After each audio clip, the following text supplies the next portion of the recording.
আসসালামু আলাইকুম দর্শক, আপনারা যে যেখান থেকে আমাদের ভিডিও দেখছেন আপনাদেরকে অনেক অনেক শুভেচ্ছা জানিয়ে শুরু করছি আমাদের আজকের বাজরিকর পাখিদের জীবনচিত্র।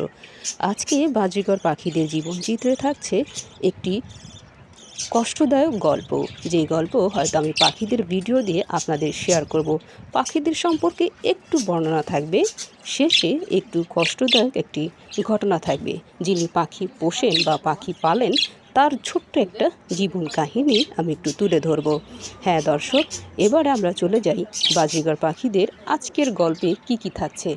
আজকে বাজরিগর পাখিদের জীবনচিত্র থাকছে এই পাখিগুলো যেহেতু বড় হয়ে গিয়েছে, তারা এখন যেখান দিয়ে খাবার মা আনা নেওয়া করে সেখানে তারা দাঁড়িয়ে থাকে, এবং অন্যান্য যারা ছোটরা আছে যারা ওই জায়গায় আসতে পারে না, সেই জায়গায় গিয়ে মা হয়তো পৌঁছাতে পারে না, আর ওই জায়গায় বড়রা দাঁড়িয়ে থাকে বলে বড়দের সাথেও মায়ের একটু বাকবিতণ্ড হয়।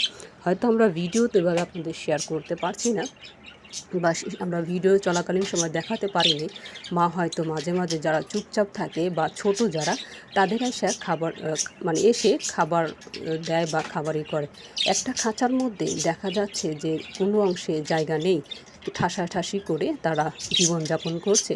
তো যাই হোক, যারা বড় তারাও হয়তো গরমে অতিষ্ঠ। আর এবারে একটু ব্যতিক্রম কেন, এই জায়গাটা ওরা যেখানে থাকে বসবাস করে সেই জায়গাটা একটু ভেজা, যার ফলে এদের একটু সমস্যা হয়ে যাচ্ছে।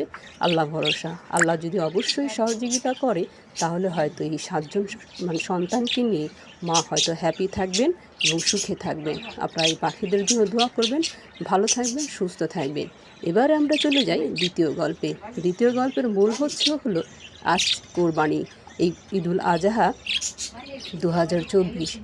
আজ কোরবানি চলছে সব জায়গায়, কোরবানি দিচ্ছেও সবাই, গরুর ডাক, ছাগলের ডাক সব জায়গায়।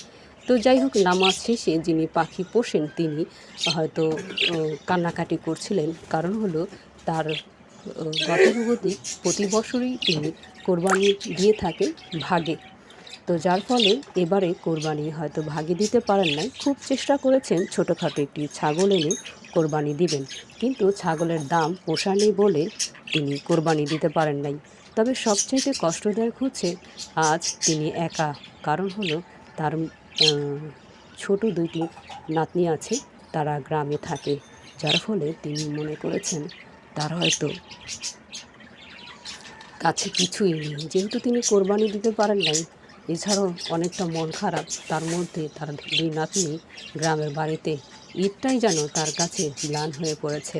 তো ঈদে যাই হোক, তিনি হয়তো নাছোড়বান্দা, এক জায়গা থেকে আরেক জায়গায় ঘুরে বেড়াচ্ছে, মনের হয়তো একটু যন্ত্রণা মিটবে বলে, কিন্তু না, ভেতরের কষ্টটা তাকে এমনভাবে আঁকড়ে ধরেছে, তিনি হাঁটতে চলতে গেলেও তিনি হোঁচট খেয়ে পড়ে যাচ্ছেন। ওষুধ খেয়েও তার অবশ্য আরেকটা বিষয় বলি, তিনি অসুস্থ, কারণ হলো তার হাতে একটি গোটা হয়েছে, যার ফলে তিনি ওষুধ খেয়েও কি মাথা ঘুরিয়ে পড়েছেন কিনা, বা মনে তার একটু কষ্ট আছে কিনা, ওই কষ্টের জন্যই কি তিনি পড়ে গিয়েছেন, পড়ে গিয়ে তিনি আর উঠতে পারেন নাই। তো যাই হোক, আল্লাহ রাসূলের নাম নিয়ে তিনি উঠেছেন, উঠে একটু খেয়ে আবার মেডিসিন খেয়ে আবার ঘুরে বেড়াচ্ছেন, কারণ হলো তার ভেতরে কষ্ট। এই কষ্ট হয়তো কতদিন থাকবে, বা সামনে আগামী কোরবানি ঈদেও তিনি একই পরিস্থিতিতে পড়বেন কি না আমি জানি না। তবে তার এই গল্প বলার কারণ হলো, যিনি পাখি পোষেন এই পাখিদের যত্নের ক্ষেত্রেও একটা প্রভাব ফেলে, কেননা পাখিদের কাউ কাউ আর চিল্লাচিল্লি অনেকটা খাবারের সংকটও দেখা দিতে পারে।